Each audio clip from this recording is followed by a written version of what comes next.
In a world where news flies around every minute, you need the ability to relate and connect with what matters and stay up to date.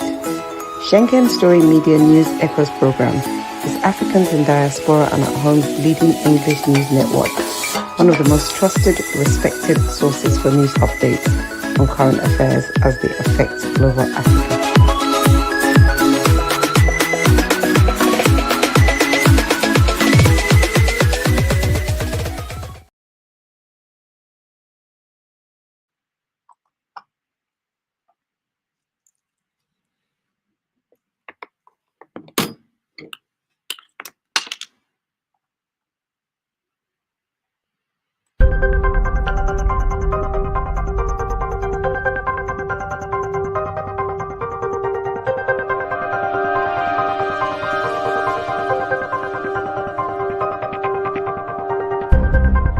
Elevate your new week, fuel your success.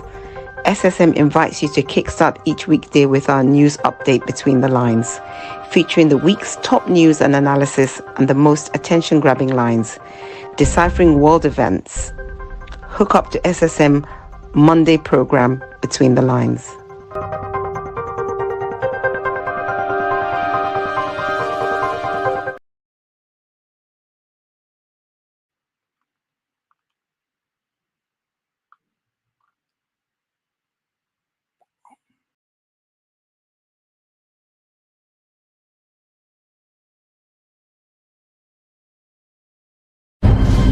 To know ADC, you see a handshake, a symbol that stands for belief, passion, ideas and creativity, service with integrity, confidence and commitment. We are the definition of democracy, your party, for you and by you. Every life is important, every right is respected. We promote friendship, cooperation and collaboration. We believe that when we work together, we make great things happen. With love and respect, we shake hands. Yes, we shake hands. Therefore, we say, ADC arise, ADC arise, ADNC arise and shine. This message is endorsed by ADC 7th Zone, ADC-DN, African Democratic Congress, Diaspora Nigerians, Diaspora Network. Yes, that was one of the parties that that was involved in the election during the weekend. You're welcome. You're welcome to Monday Starters News Update Between the Lines. I'm here, McGodwin, in the Milan studio, and joining also faraway London, UK, Lagos. You're putting on a Lagos t-shirt. Last giddy. Last giddy. Last Lagos forever. Last giddy. That's beautiful. That's a good one to have there. How are you, man? How are you, big doctor? Yeah, I'm good. Good to hear you. Good to see you. Good evening, fellow Nigerians all over the world and the citizens of the world altogether. Good evening, good afternoon, good morning, wherever you are, all over the world. Wherever they may be. Yes, you're welcome, Dr. Femi. Dr. Olufemi, I know the excitement there of victory is all over your face. Viewers, you're welcome. We are here on this beautiful evening. It's evening in most parts of Europe, and it's Between the Lines. We say, elevate your new week, feel your success. We're here to kickstart this week with this news update Between the Lines, featuring all the analysis that happened during the weekend and during the past days, bringing them the little we can to you. Dr. Femi, how was, words cannot explain what was happening there, but All Progressive Party Congress won 5 of the 6 area council in the FCT presidential councillor and chairmanship election. Tell us what's happening there. What happened? A lot of stories now. Thank you very much. I'm elated. I'm excited, and I know that that's just the beginning. We're just starting to begin, and It's a endorsement on the fact that people are beginning to see the effect of good governance, and there is a renewal of hope in Nigeria. If Abuja, who has never been won by APC in the past, is now becoming the color of APC, it shows that something is given. And therefore, the people had come out to put their mark, their thumb and in there. But good thing about that is that we've never had that. It was because of the IRF or because there was no transfer of votes and all this stuff that it was a very good election. Although the turnout was low, which is a common thing with the local elections in Nigeria, well, we need to work on that. Political parties need to work on that, and INEC needs to work on voters' education and enlightenment. So here we are. Voters' education and enlightenment. Yes, voters. But there's a story that we heard that yesterday. I mean, we were also following up some of the stories. It says that in all there were about 354 registered voters, 354 in the Abuja, and 4,000. So how did the number come to? Sorry, a particular place anyway, a particular region there had 354, but when they counted the votes, it was 1,219. One of the regions.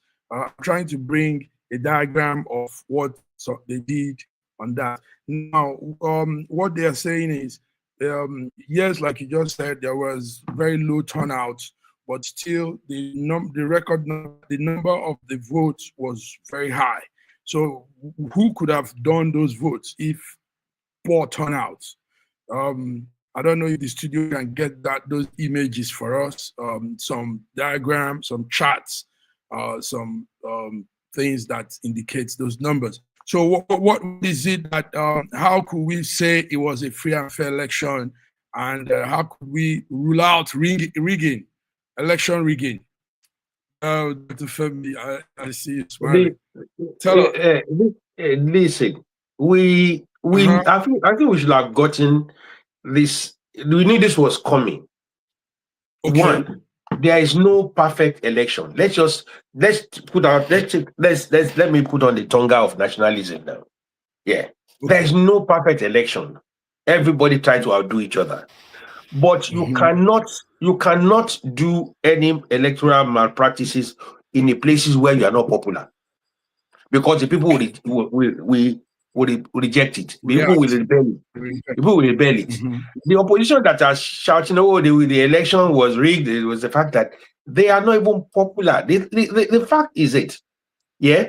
The election we're talking about, what they were shouting before was that, oh, this will be a referendum between the APC and the people. The people had come out and voted for APC. All of a sudden, they are talking about something else. There was a few weeks ago, it was about, oh, IRF, they are going to want electronic transmission. The electronic transmission has been done now. They are saying that, oh, the election was this and it was that. The opposition will always have something to say. What we're talking about here is that are the people of Abuja protesting that they have been disenfranchised? The answer is no. Okay. Are the people of Abuja say that they did not vote for the people that were elected? The answer is no. So who are these people calling now? Oh, the election have been this and that. Who are these? Are those people that those people? Did they get voted? The answer is no. So also the FCT minister says the election has shown that Nigerians now know the ruling party APC, and they also now know the opposition. He also criticized what he called strategy, misleading the voter strategies that were used.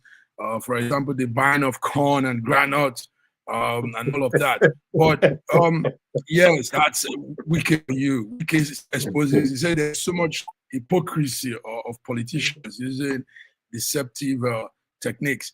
But to look at it from another angle, when you come to what Atiku Abubakar is saying, former Vice President Atiku Abubakar, he is saying that that there is something he noted. There's a chokehold of voters because of APC style of governance. You know, I mean, we could remember what happened to that day. Curfew imposed on the people. How do you impose curfew on an election day? I mean, that's crazy. That's similar to what happened in 2023, where Oru, the Lagos State festival was imposed on election day. Now, are these gimmicks to put fear on people don't want to come out? I mean, this is also somehow disenfranchising. You're talking of that was a systematic way of disenfranchising the people. But let's bring in George Chuku from Canada to join us. George says it's a busy day today for him, but he can't do without being in the studio. So George is driving, but with us. Georgie! Yes. Hey, well, it's a pleasure to be here. Greetings from all the way from Toronto, Canada, to all our viewers. Now, you know I love you all, so I have to be here. Dr. Femi is here, so I can't allow him to be alone. I gotta keep him warmed up. Dr. Femi, I'm quite sure that you came in with a lot of smile today because of what we did. FCT. Right, George, I was just saying that imposing curfew on an election day is almost like disenfranchising. It is not disenfranchising. I mean, wait a minute. They impose curfew. How can they impose curfew on a day of the election? Curfew to allow people not to come out after a certain time? George, so you don't even know what happened. We can impose curfew on that day of the election, the 21st of February. There was curfew in Abuja. Till what time, though? Well, I don't know the timeline frame, but there was curfew. Once Nigerians hear the word curfew, fear enters. So some people there was no fear for anything. There's no fear. Those are the excuses because the opposition did very badly. Every election in Nigeria has always been followed with curfew. Movement is restricted in all elections in Nigeria because people will start moving from one to the other, carrying people to go and vote where they did not register. Then you can see thugs moving around. People will harass any other person.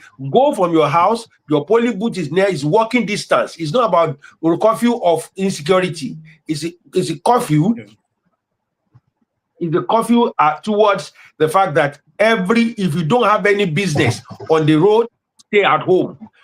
Go and vote. Go and relax at home. It's a day of relaxation at home. It was not a curfew or don't move. Don't go out to vote. People that are using that excuse they are looking for excuse for failure. There's no the excuse the curfeu. Okay. Let's not talk about the curfew, even though you are giving that excuse. But that's not a credible excuse because you know how are people reason. Once there's that word among the people.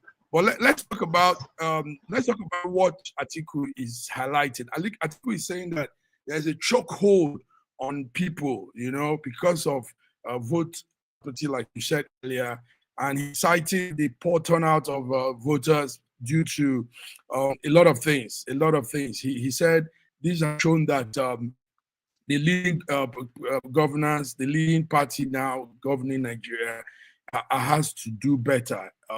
He says they have to stop that chokehold of the people. That way of making people. Yeah, these are his words. That's Atiku Abubakar. Georgie, what do you have to say? Well, the only thing I can say, he's an opposition, so he will say what he needs to say. You know, there is no way you can have an election that is 100% accurate any place in the world. It could be near perfect, but not perfect. But as for what happened in FCT, with the 6 chairmanship won, and only one, was won by another party. That's Gwagwalada was won by PDP. There is definitely,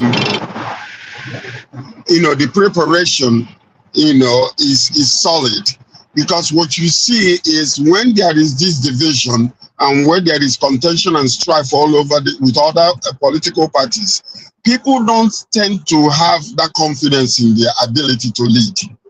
But when you see what is happening now, you see APC is in power, but APC have done a great work in positioning themselves to be the freshest, household word.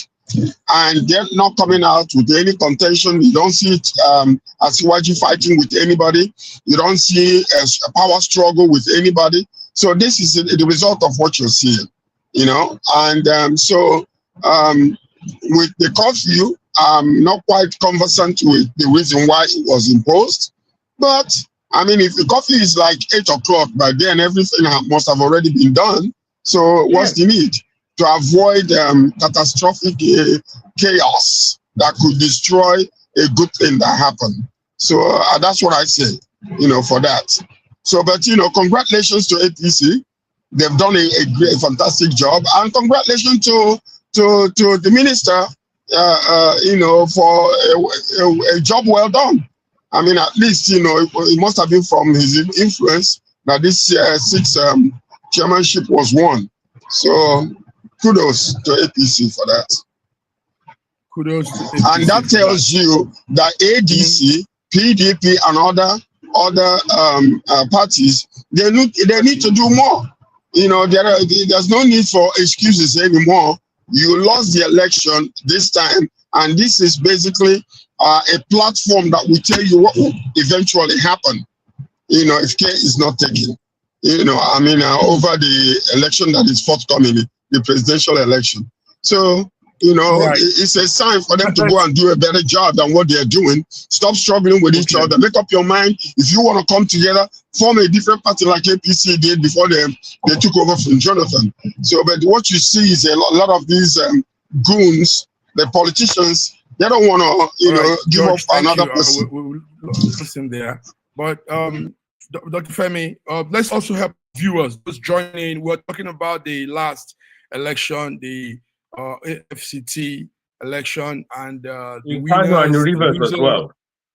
In Kano and the Rivers as well. Yes, that's correct. Yes, give us update on those two sides too. How did it go? In Kano and in Rivers too, there were by-elections there, and the elections were thoroughly won by APC as well.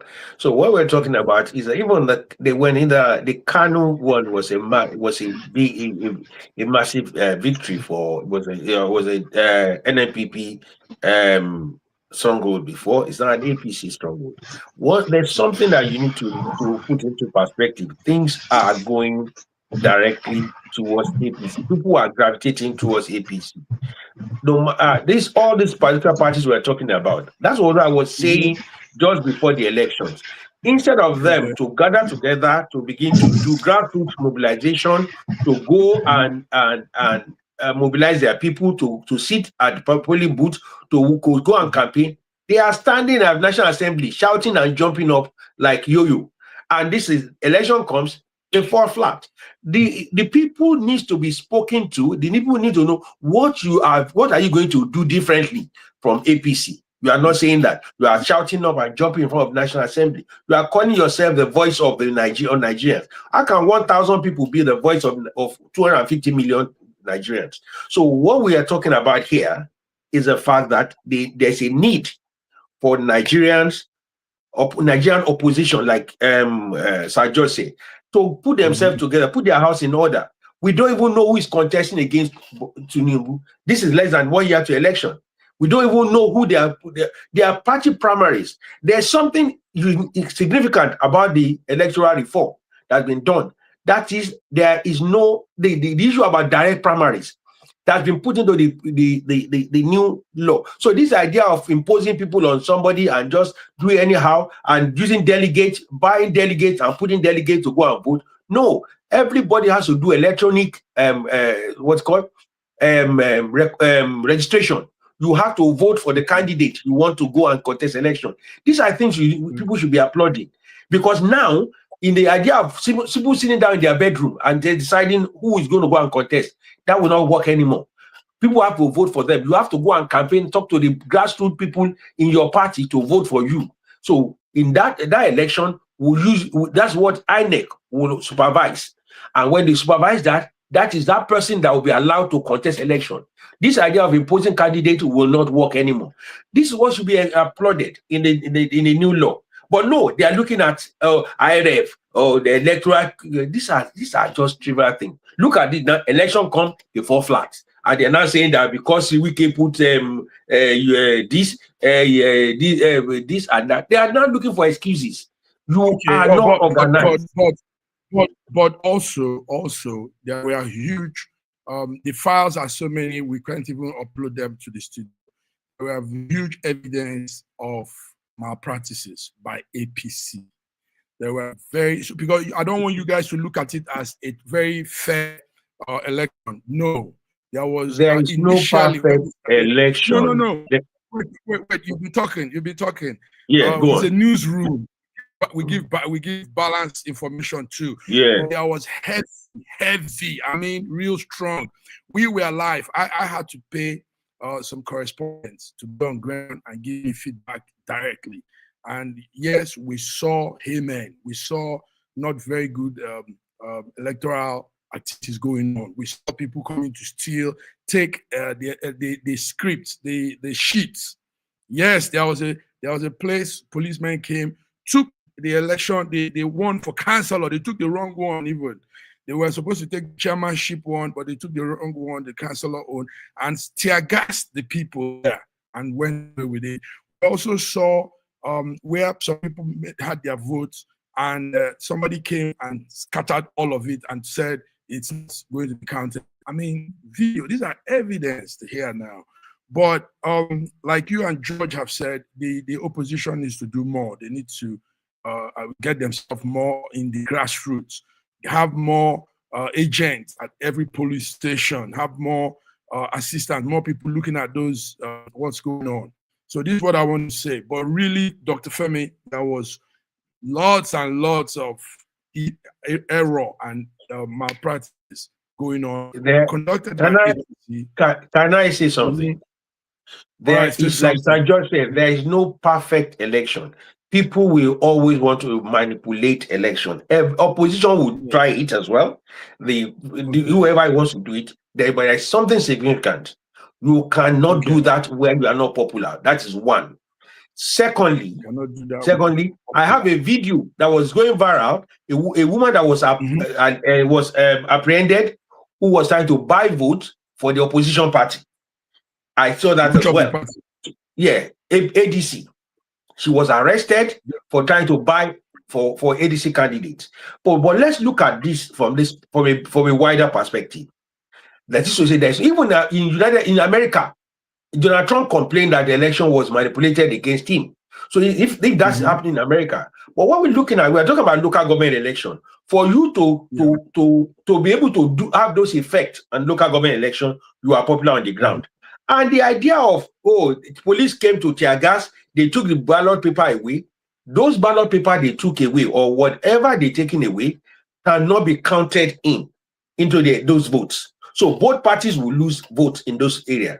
Because anywhere there's skirmishes, anywhere there's malpractices that is recorded, INEC did not tabulate those areas. Where there's crisis that's recorded, INEC did not add those into those areas, because although political party, whenever they have a result and it's not signed by all the political parties, INEC will not allow that. So if there's voting in a place and the people did not, the opposition party did not sign, and you say, they rigged on behalf of APC, if that's only APC signed, so INEC will not record those areas. So let us be realistic about this. Oh, there was rigging in one area. If they rig for APC, that is the PDP and other parties had signed the results, and that's why let's hold tight. I know today is almost like a celebration day, so let the studio also be in that mood. Let the studio be in that mood of celebration, because the APC guys are all over like bees. They're swarming like bees, you know. Now we have a great man, wonderful friend, Femi Oke, Better Niger DG. You're welcome.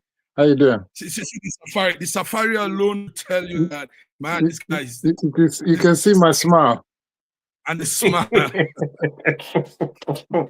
Femi, tell us, but Femi, yes. Our former Vice President Atiku says something very serious. He said, democracy is on the siege.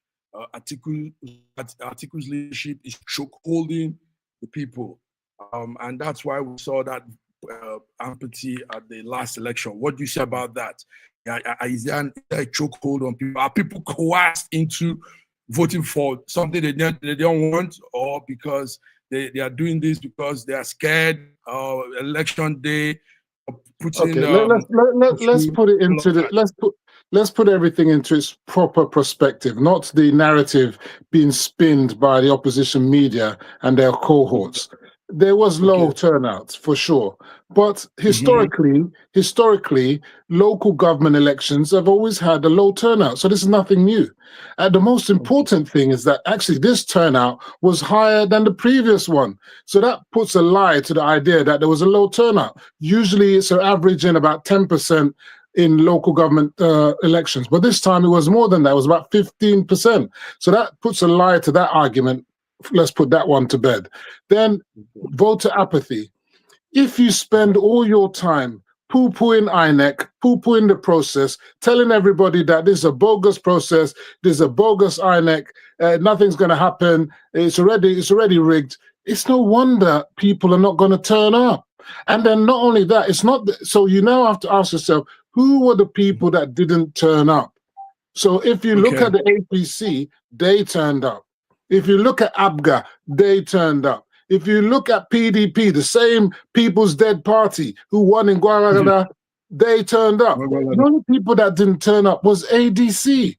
So then you got to ask yourself, why didn't ADC turn up?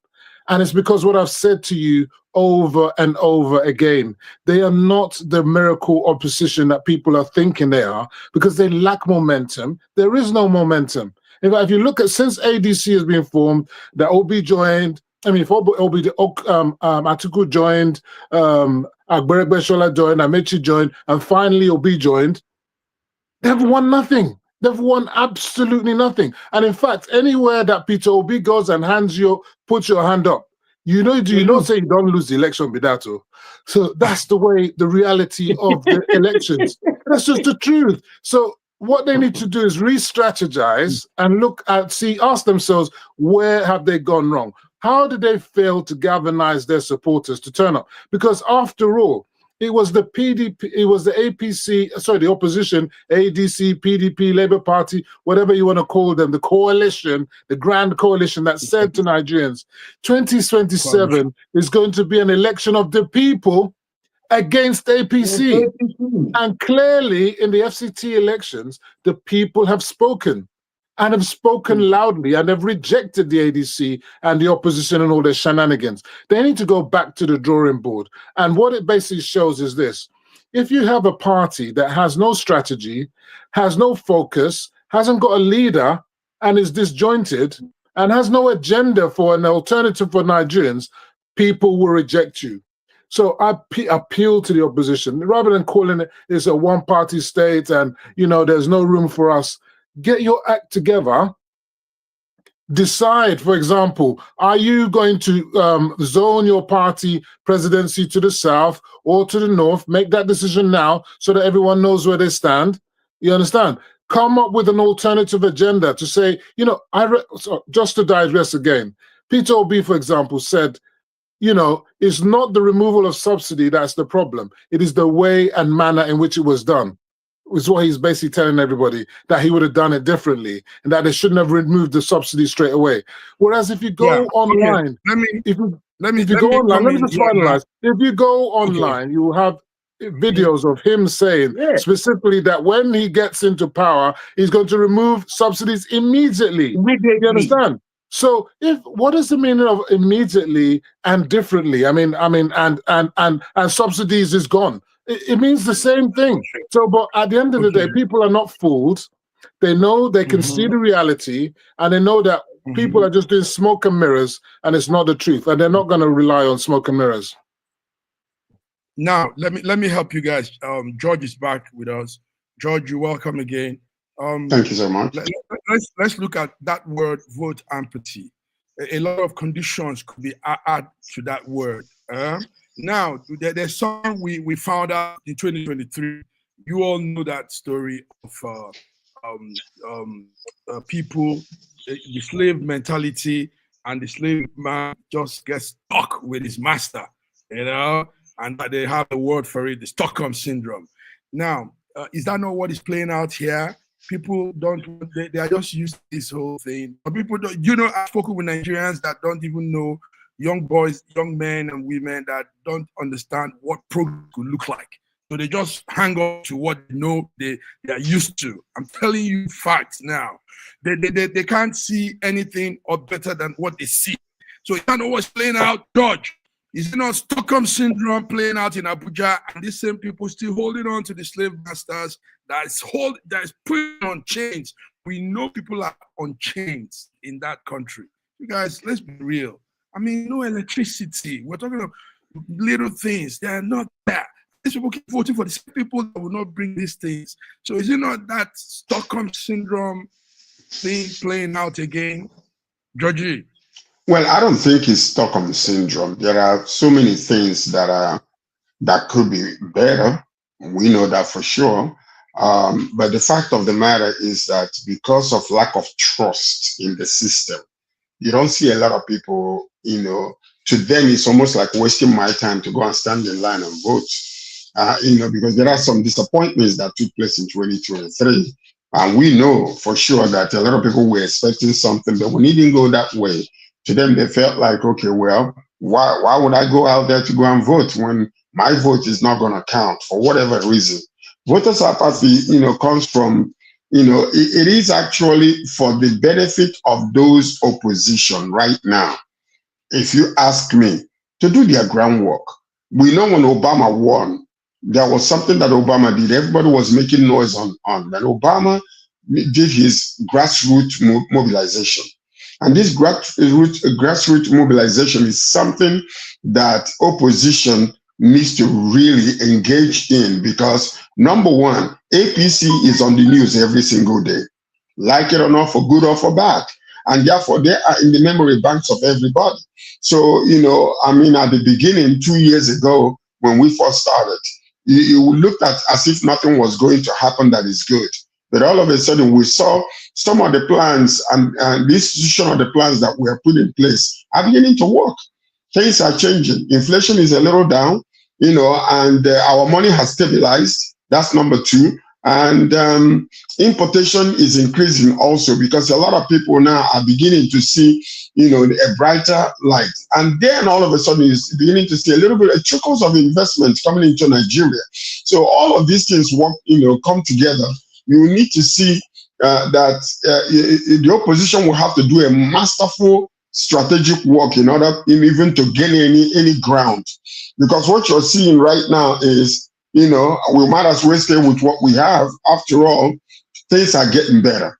It's better than what it was 2 years ago. And we know also that every Nigerian knows that the giant was sleeping for 8 years under Buhari's administration. And then all of a sudden, you're coming to see somebody who knows what to do, how to do it. Sometimes he misses it by not doing it at the right time, or the process at the right time, but it's being implemented and it's working. So Nigeria is actually coming up again, and it looks like it's getting brighter and brighter. So unless they do a masterful work in their grassroots mobilization, they're going to see this. What happened in FCT will happen in the whole Nigeria if care is not taken, unfortunately. what happened in FCT will happen again. Yeah, that would be a strong one. Gentlemen, and the judge, thank you. Gentlemen, anybody have anything to add to what we're discussing? Viewers, we're discussing here between the lines, and it's about the last election in FCT Abuja, in Rivers State, South Nigeria, in Kano, Northwest Nigeria. Can I just add? Yeah, what I want to understand is that every election is local. And if you don't focus on the local dynamics, then you're just deceiving yourself. Now, what happened in Abuja was that if you look closely, for the first time, a minister of state that was being appointed as the minister of state of FCT is actually an indigen of Abuja. Most people don't think that they thought that Abuja there was no indigents, but there are indigents. And so a lot of them have been disenfranchised and marginalized, especially in FCT, by all the foreigners from the east and the north and other regions coming in. So the first time the president, Bola Ahmed Tinubu, realized that, and that's why I say that he's a sagactic strategist. He put someone who's a local person there, and then he got a working governor, Nelson Wike, to put in the infrastructure. And he strategized that, look, if we can take things out to the satellite regions where the indigents are, they are more likely to come and vote for the incumbent party, because they'll see at last they've started to think about us, unlike the other parties that don't even care about who's the indigents and only just focus on their narrow elitist agenda. And that's why I said that when you come out there, you see CSOs and civil liberties organizations and people like Showore and other people come out there, and they're members of the minority elite who claim to be speaking on the behalf of the people. They don't speak for the people. They speak only for their narrow, selfish interest. And that's why when it gets to the votes, they're not going to win. When you think about, they spend all that time talking about electronic transfer, mandatory, and all that kind of stuff. The normal man on the street in Gwalagwalada, in Kuje, and other places in the middle of nowhere are not interested in that. They're interested in, how can I get transport from FCT to my area? How can we have better roads? How can we have better schools? How can we have better hospitals and all those kind of things? And instead of focusing on that, they're talking about electronic transmission. We're going to sleep in front of National Assembly until they give us blah, blah, blah. They lost complete allegiance to the people. They're speaking on a different grammar that the people are not listening to. Speaking on a different grammar. You know something, in addition to what he's saying, see, what is happening right now is that a lot of other parties are concentrating on trying to sanitize all their squabbles and all their, all the mess that they have been going through. They have not even had the time to campaign at all. And don't forget something. When you are campaigning and you are campaigning only on negatives, you can actually bore people out of their skin. Because when you bring what they want to hear, when you bring the subject of what they want to listen to, and that is the improvement in the system, improvement for lives and all those type of things, it resonates more with the people than always trying to castigate or put down or whatever the case might be. So this is the strategy that they need to embark on in order to tell people, okay, APC is doing it this way, but we can do better. This is what we plan on doing. Rather than coming out here, castigating, putting down, you are coming from a negative standpoint. And a lot of people don't want to hear all of that. They're tired of it. So that's what I think they need to go back to the drawing board. All other parties, or else the same excuses that what's his name is giving, Atiku is giving now, is what he's going to give again when 2027 comes out around again. So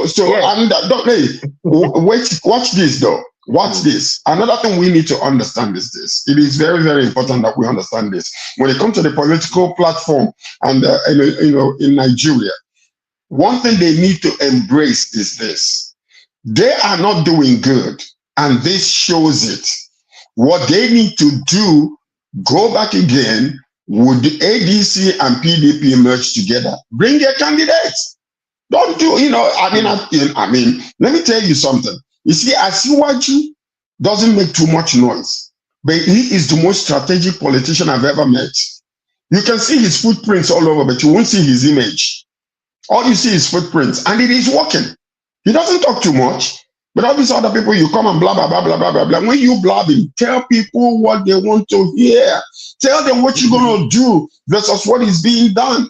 This is what people are looking for. They're tired of being tired of political promises and failing, and tomorrow you give them excuses why it didn't work. You start blaming left, right, and center. So that's what I believe other parties need to do, for them to be a formidable force to be reckoned. Just to buttress what you have just said, which is very important in all this. This is the buttress what you need to say. We just said. Now there's a need for the opposition as well to look inward. Like Femi said, election is local. They are not making it local. I'll tell you a good example. Instead of Amechi to go to Rivers State to go and campaign for their candidate in Rivers, he stayed in Abuja, putting up somebody here and telling rubbish, because he said in there that he was telling this is one of his campaign. He said the taxation is 25% on any business. Any business you do, government take if you do 1 million business, government will take 250,000 out of it. And he was telling them those lies. So when these people get home, when they get home and they research and find that he's lying, they will just ignore him. That is one. Secondly, instead of him to go to Rivers State, where he comes from, he's staying in Abuja campaigning to the elitists. And those are the ones that will not vote. So when we look at the strategy they're using, is an elitist strategy of arrogance and pride. Meanwhile, the APC have a candidate have a minister in our FTC that is giving them the dividend of democracy. Is going to the local communities where the local indigenes are and creating inroads into their villages, giving them motorable road, building schools in those areas, and they are seeing those effects. And they are seeing this effect of it. So when he talks to them, the word that he normally use, you do for me, I do for you. And that works. He said, you that's vote what for politics me, is. That's what politics is. That's what politics is. Meanwhile, they were going to market and telling them they are going to tax you, they are going to do this. So who is interested in that? There is a silver lining for PDP, though, the opposition, shall I say. And I'll tell you what that is, because there is danger ahead for APC, and I'm an APC man. And you can see that in the ward congresses that have been happening of recent and the state local government congresses. You know, there was a violence in Ondo State. There's problem in Bayelsa State. There's problem in Delta State.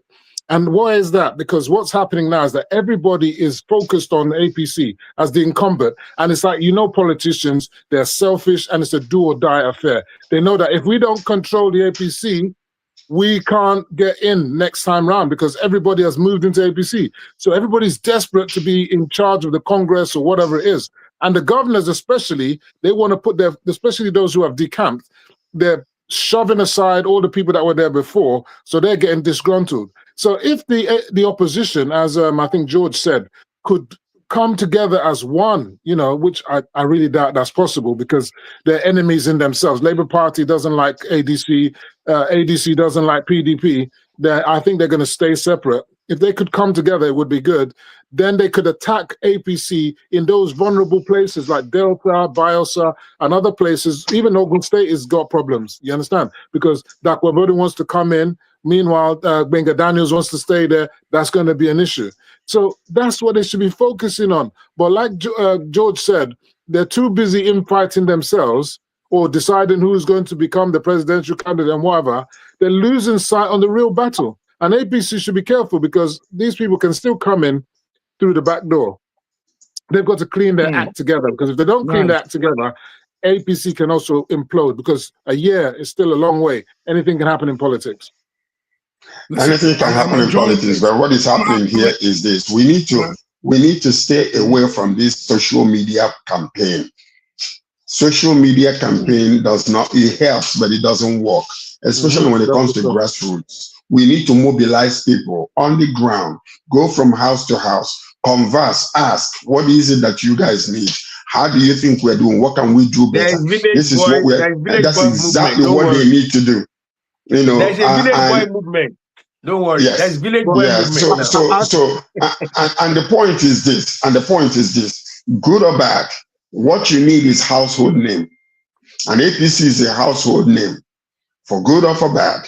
So when people go in there and they get confused, the only thing they see is APC. Once they see that umbrella, whatever the broom, they're gonna vote, because it is. Listen, we move in the direction of our dominant thoughts. So many people that don't even know much about, you know, politics can recognize, you know, when they see the broom, oh, they've been seeing broom, but they don't even know what the broom or, you know, means, but they just vote because this is recognition. And that is the reason why when other candidates are campaigning against APC, unless you bring something positive, you are actually enhancing APC's knowledge and memory in the minds of the people. Yeah, absolutely. That's one thing they need to understand. You guys notice that I'm listening today, and believe me, you're doing great thing here, pouring out knowledge. Let me give you one more nugget. Let me give you one more nugget for the ADC. Structure matters. Anyone that tells you structure doesn't matter is deceiving themselves. Obi got 6 million plus votes last time. He's unlikely to get the same this time around. You need structure. If you noticed, APC went on a big a spree of membership campaigning, going to get their membership. They've told you they've got over 10 or 12, I don't know how many million they've got right now members. So you can be sure that every single polling booth of the 176,000, whatever, 800 and whatever polling booths, there's going to be an APC polling agent there. Now, will ADC have that many?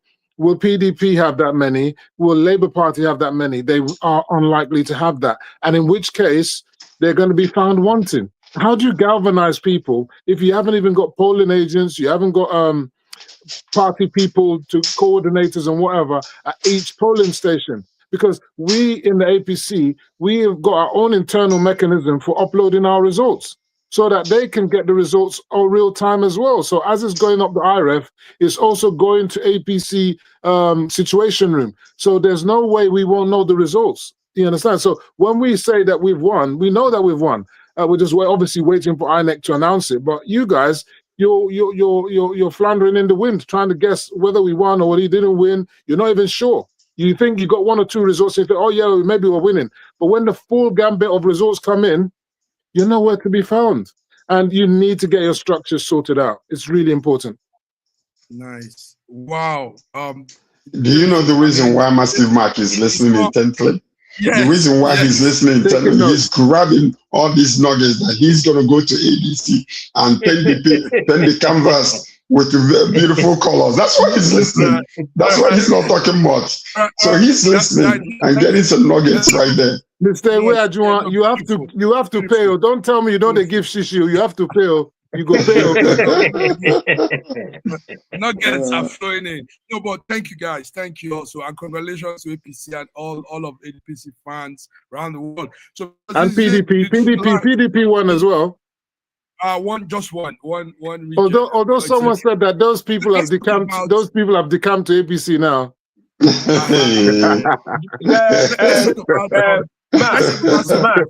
Mark, can I say this?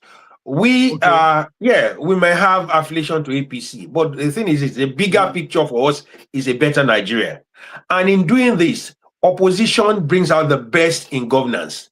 And when all we get from you guys is just bad mouthing, but you are not opposing for constructive criticism, that's one of the reasons why some of us feel so let down by opposition. When somebody like Peter Obi, whenever he goes anywhere, all he does is demarket everything. When people go on national television, like I don't want to mention his name so that will make him look popular. That's a journalist on television. He does not see anything good in anything. Whenever he sees it, he looks for make you look rubbish. So therefore, nobody sees any value in it's not constructive criticism. It's just running things down like that. But what we want to do, and that's what we are doing, is that we want a better opposition, so that anything that is wrong in APC, those opposition parties will be able to push it out and then correct those things, so that we get a better Nigeria. Being in APC does not mean that you are going to be a perfect person. You will make some mistakes. When you make mistakes, we will correct them, so that the opposition will always to see them and also put them in check. That's why we are doing all this, for a better Nigeria. The journalist that you don't want to mention, I'll mention him. His name is Rufai. No, it's okay. Okay. By the way, I've got time for Rufai. Okay, wait a minute. I believe that Rufai is the most balanced journalist out there. Yes, I believe that. You see, Rufai is the type of individual that says it like it is, and he's not liked because of that. No. Yes, he is more balanced than any of us. Others are, they play a little bit of politics with their news. This guy is in the middle. No. Yes, in the middle. Are you joking? He is in the middle. Rufai is in the middle. My brother, you got to let me come back on this one. Look, this is absolutely. I'm sorry to say. What we're doing is wrong. You know why what we're doing is wrong? You guys are journalists. You don't talk about your comrades, your I don't mind. They can talk about me. I don't mind. I don't mind. No, in this case. No, it's not. It's not ethical. It's not. I mean. I think we need to have a one-on-one. We need to have him on our show. I think you need to invite him on our show. Please invite him on the show so we can take him on. Take him on one-on-one. To be honest with you, in my own. No, Georgie, it's not. Please, let's not do more. It's okay. Don't do this. No, but I mean, I like the guy and I enjoy him. He's balanced. Okay. Can we change the subject, please? Balance. You must be joking. Balance. Listen, I've never seen the most biased person ever. Let's do some other stories. No, but I wish you guys courses in mass comm. It's wrong. It's ethically wrong. It's not done. You don't talk about your colleague on air. And listen, he's got a right to reply, and he can come and challenge us at any time. I'd love him to come and challenge us at any time. Let's look at what's happening not too far from George. Mexico has turned into haven of violence. Cartel henchmen unleashing violence everywhere in Mexico. We heard it was because one of these cartel leader. Was Kangaroo, yes, it was Kangaroo. El Metro died while he was being moved from prison to some other place. Gentlemen, it's serious. Is in yes, tell us what do you know about that?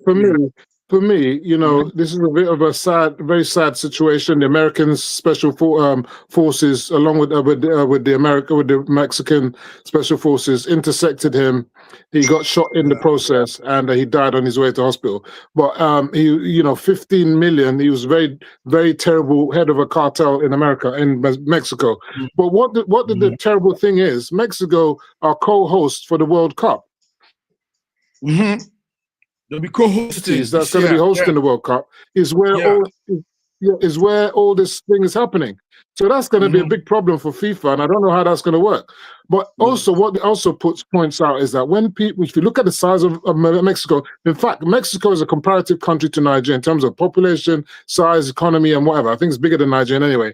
But when some people come out and say Nigeria is a failed state, they're just chatting complete nonsense. Look at Mexico here. You're on your way to the airport, and it is cartel people are shooting people up and attacking people in the airport. No such thing is happening like that in Nigeria. All the roads is bombed up, fire everywhere, on all the streets everywhere. It's a chaos. That is more like keep talking while the video runs. Viewers can see. You can mute so this is what you can see here. This is evidence of a failed state, if anything. Look at this is the airport. They've come into the airport to attack the airport, and look at travelers running helter-skelter. So you can see imagine that happens in the World Cup. It's going to be a complete disaster. So, you know, when people must put things into perspective when they say Nigeria is a failed state. I mean, look at this. This could be Mauritania Mohammed Airport or Zeke International Airport, for that matter, or Enugu Airport. I mean, with all the IPOC and all that, nothing like this happened at the airport. You know, with all the things that happened with MEND and all that kind of stuff, they didn't do that at Rivers Airport. You understand? This is scandalous. And for a country of the size of Mexico to be in this mess, they've got a big problem. Well, you know, I mean, in my own estimation, right here, it's affecting a lot of travelers, people that are going to Mexico. Many flights have been canceled, you know, as a result of that. And warnings are being given to a lot of people not to visit that place because of the violence that is taking place. You know, it is a sad situation. And it's really affecting the businesses and things like that. So, which eventually, like what you mentioned about the FIFA, they have to look for a solution or to ensure that the lives of people will be secure when the time comes. Well, we still have a few months, but I think it's something that they can really take a look at. Now, see what is happening in Mexico is almost akin to what's happening in Nigeria with these Islamic terrorists and all that kind of stuff. So it needs a whole lot of international help in order to be able to calm things down for people to be safe. They have guns, they have whatever else that they're using, you know, to kill people. So that's really something that it needs an international attention, and then they need to calm things down. They have to find an internal way of making sure that they will reach a common level of understanding that will be profitable for everybody, for the nation as a whole. Yeah, so Jude, I mean, you're in Canada, and the World Cup is going to be in Canada, America, and Mexico. So it's a tripod, and this is going to be a problem. But what I see again is that we really need to look at what America, because America's establishing the war on drugs. You know, with the blowing up of the drugs boats in the Caribbean and all that kind of stuff. So there's a lot of things that are happening right now that's it's not looking good around that sort of Caribbean and stuff, with what's happening in Venezuela, what's happening in Cuba. You know, Latin America is going through a hard time right now. Yeah, it is. It is really going through hard times, and that is very reflective in whatever is going to happen around that World Cup. So I am very a little bit concerned about the safety of travelers and also sports enthusiasts in that region. Now, when we're talking about insecurity in some parts of Africa, and we're looking at what's happening here, we're talking about government officials and all this stuff trying to take out a drug lord, and the drug lord now turning against the state. It shows the level at which how powerful those people are in that region. So we have a terrible situation at hand. They have a terrible situation at hand in Mexico at the moment. Yeah, a terrible situation. Like you said, the equivalent.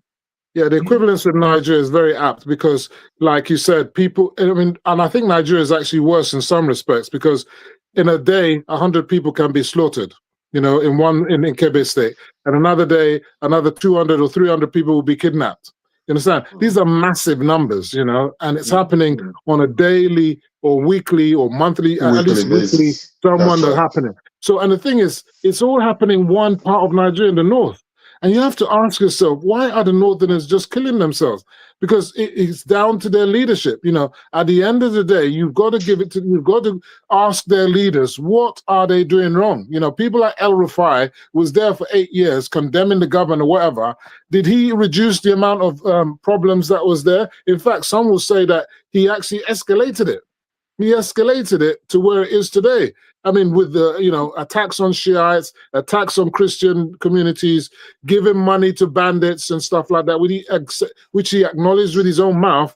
So these are things that happened in the north that is unconscionable. And until they really get a grip with it and accept, you know, their responsibility, that, you know, they should be called out by their father's name or their mother's name and go and deal with these things head on.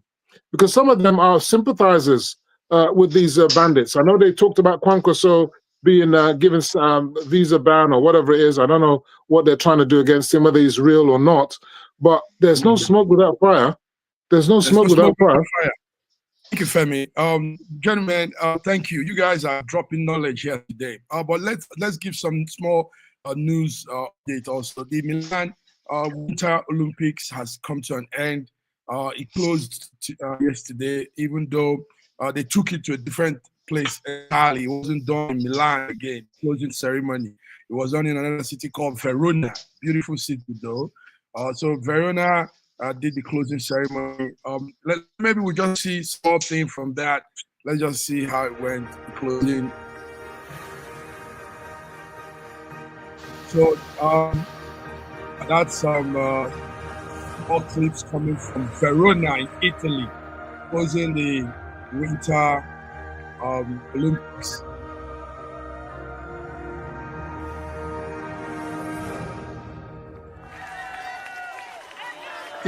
So far, I think Italy has done their bit.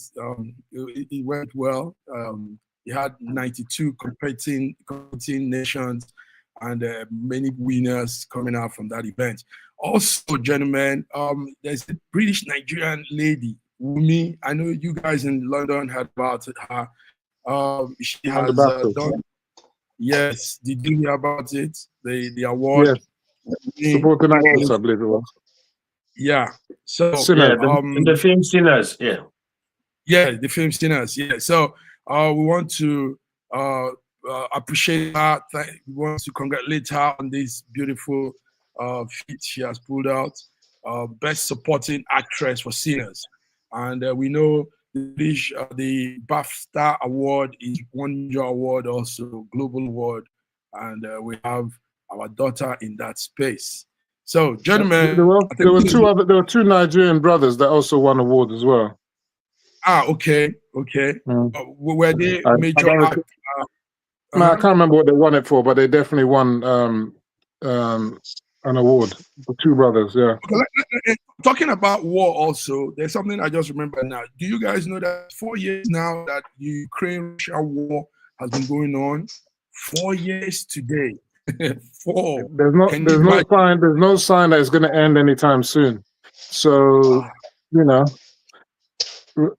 the Ukrainian leader is not looking like he wants to give an inch or anything. He doesn't want to. He says he's not giving an inch of territory, so he's continuing with the war, and Putin is going to continue. So, and the sad thing is that a lot of African people have been caught up in the war, have gone there as mercenaries or whatnot, and are being slaughtered.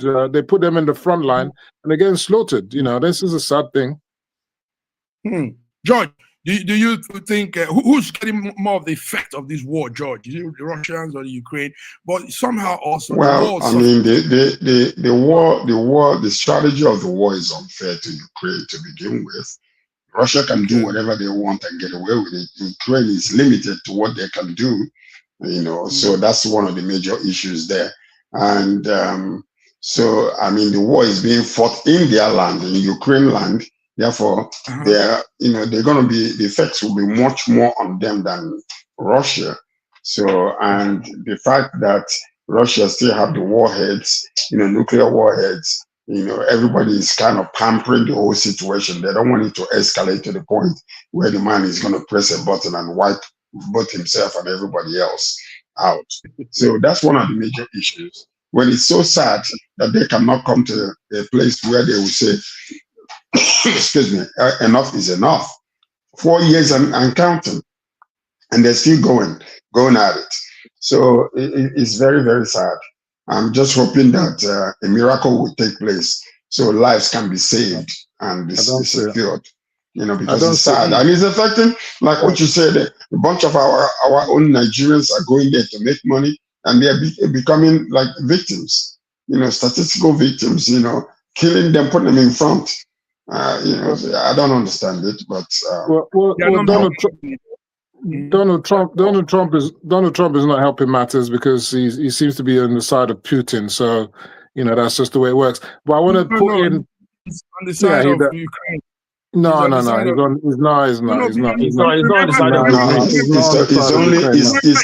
Remember, they have the deal with Ukraine. Remember the mineral. Any serious person, if you listen to Zelensky and all the people in Ukraine, they don't believe what you're saying.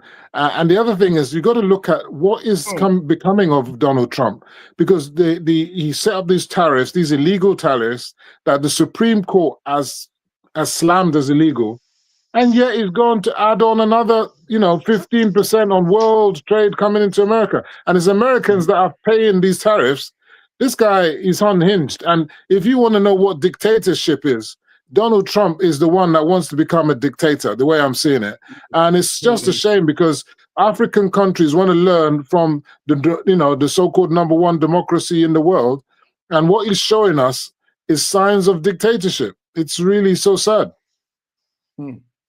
All right. So it is sad. It is absolutely sad. Yes. Let Dr. Femi put it up for us. Dr. Femi, it is important it is hard to put into perspective the beginning, the middle, and the position of the war itself. This war was actually a war that was actually initiated by the European Union. The European, the NATO forces trying to push Ukraine to join the NATO towards Russia. And now, when Russia is pushing back, they are not putting their money where their mouth is. Especially where you were thinking under what's his name, the old man of America, the former president, Biden. Under Biden, they were still sitting on the fence. Biden was still pro-Ukraine. But when Donald Trump comes into the picture, the funding to support Ukraine was no more there. And the NATO forces, the European and NATO forces, are just doing that to save their faces. They cannot fund Ukraine. All they want is Ukraine to stay where they are on that spot, but they can't fund it. The American financials and warheads are not there. Hardware to support that. So they are just using Ukraine as a pawn in this war. It's as simple as that. Sadly, they are using it as a pawn. Donald Trump just wants to have peace in Ukraine so that he can get the Nobel Prize. That's all. He keeps on telling Zelensky, sign. That's all he wants him to do. Is that once he signs, he believes he'll get the Nobel Prize. But remember, they've invested too, and they need to get the minerals out of Ukraine. No, they'll get that. They'll get that anyway. That doesn't make any difference. All right, gentlemen, beautiful. Let's go. I think we've said so much here today. What do you want to add? Is there anything? But I think Wednesday we'll say more. When is El Rufai getting his day in court? By Wednesday we'll know that. Not only him, plus the other man too. Malami. You know what disappoints me about the opposition is people like Atiku and the like, they'll be defending what I call the indefensible. When you're not fully aware of the conditions of Malami and El Rufai, it's better for you to keep quiet and let the law take its course. You look at what's happened in the UK. When Andrew, the police went to investigate him and all that kind of stuff and saying, we need to look into his activities because he may have infringed some of the laws. King Charles said, you know what, let the police do their job. I have no comment to make because the police have to do their job. But in Nigeria, they'll be defending that person. It's because he's opposition. It's because it's this. It's all sorts of nonsense. Rather than saying, you know what, let the law take its course. If he's innocent, he will come out. If he's innocent, hold on. If he's innocent, he will come out clean. If he's found guilty, then he should pay the full price of the law. That's what they should be saying. But Andrew's case, I don't think you said that right, because there's still some immunity on Andrew. I mean, it's no, there's no immunity. There's no immunity. Andrew has no immunity at all. The day he was picked up, why did they let him go? Why was he released? Oh, of course. Come on. It's not criminal. It's not what they're prosecuting him for is a bailable offense. You understand? It's not an offense that he cannot be on a bail. He can be on bail. But why haven't they allowed him go? Why do they keep the immunity is taking him to the United States? Once he gets to the United States, he'll be jailed. But the brother no. The offense that he's being tried on is in Britain against certain, I think, revelations of official information and some certain things like that, things that Manderson done. So the investigation is still ongoing. That's why he hasn't actually been charged yet. The investigation is still ongoing.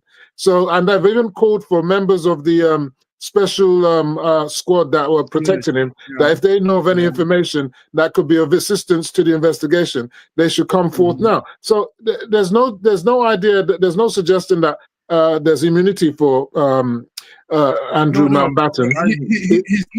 He needs to be extradited to the United States. No. That doesn't come into it at all. They'll hold him up. He will come out. You guys know. No. Listen. Let us be clear. Let us be clear on this. The charges against him were maybe leaking government information to Jeffrey Epstein. That is where the case is.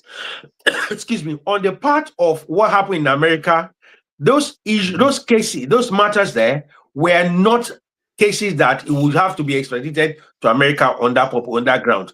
Let us be clear on this. And personally, can I say this? This is a personal thing. On this issue of Jeffrey Epstein thing, I am sick and tired of the news, sincerely speaking. There are more important things in the United Kingdom now, and the political parties, the political elite in America, in UK, are using this case to cover issues. The doctors went on strike recently. Teachers and lecturers went on strike recently. There are backlog in the national health services. Nobody's talking about that. Don't let people hear what you're saying. No, the cost of living. Family United Kingdom. The cost of living in United Kingdom today. Because of the crime committed, you wouldn't say what you're saying. If you know the level of sickening, gory, explicit files against your your my goodness. Does that put listen? That does not put bread on the food of a common man. They look at the inflation rate in the United Kingdom today. Listen. I am not saying. Wait. Let me finish. I had a debate. I had a debate in my faculty today, and the youth in my university were up against this. They said, "Come on, there are crises. The economic crisis in the United Kingdom today. The parliament want to discuss." Andrew Mountbatten, or they are not discussing the economic situation in the country. They are not discussing the immigration crisis. They are not discussing those issues that concern the common man. Doctors went on strike for a couple of weeks. They're not discussing that. Can I just add? Can I just add to you? Can I just add to what you're saying? And they're talking about saying that they want to take him off of because he's the 8th in line to the throne, and they want to remove that him off of that lineage. But truly, that would mean that they'll be pronouncing him guilty before he's been found guilty. So really, you need to wait for him to be charged, convicted, and then do that. But if you're now jumping the gun and doing it beforehand, you're more or less pronouncing him guilty beforehand. It's just like in El Rufai's case. No one is saying that El Rufai is guilty. But what we are saying is that he needs to answer to the allegations before him. And we shouldn't be trying to make out he's innocent because he's with ADC. No one is innocent because they're with ADC or with APC. People like Yahya Bello, he's still facing his trial. People are saying, "Oh, what about Yahya Bello?" But Yahya Bello is on trial. You understand? Malami was APC before. He's on trial. The guy, Emerfele, he was APC. He's on trial. The other guy, the aviation minister, he's on trial. So there's a lot of people in APC that are on trial right now. You understand? So it's not a matter of if you join APC that your sins are forgiven. I think that's for the birds. No. Okay, all right, ladies and gentlemen. I think we have actually spent enough time. It's 1:16 already here. Yes. So I just You want to bail out. You want to bail out? Yeah, I have to. Haven't I? So Okay. So anyway, I just want to thank the viewers, and then I also want to bless our country, Nigeria, and the leadership there. That things will continue. Are you breaking your fast, Pastor George? Yes, he has to go and break his fast. All right, George. All right, you. I mean, all right. Okay. We'll be in all the other programs. You have a lot to say. Dr. Femi, thank you. George, awesome. So let's break our fast. It's Lent season. Everybody, go break. Okay. All right. God bless. God bless Nigeria. All right. All right. Thank you. Yes. Thank you. Go bread, guys. Go bread. Up Nigeria.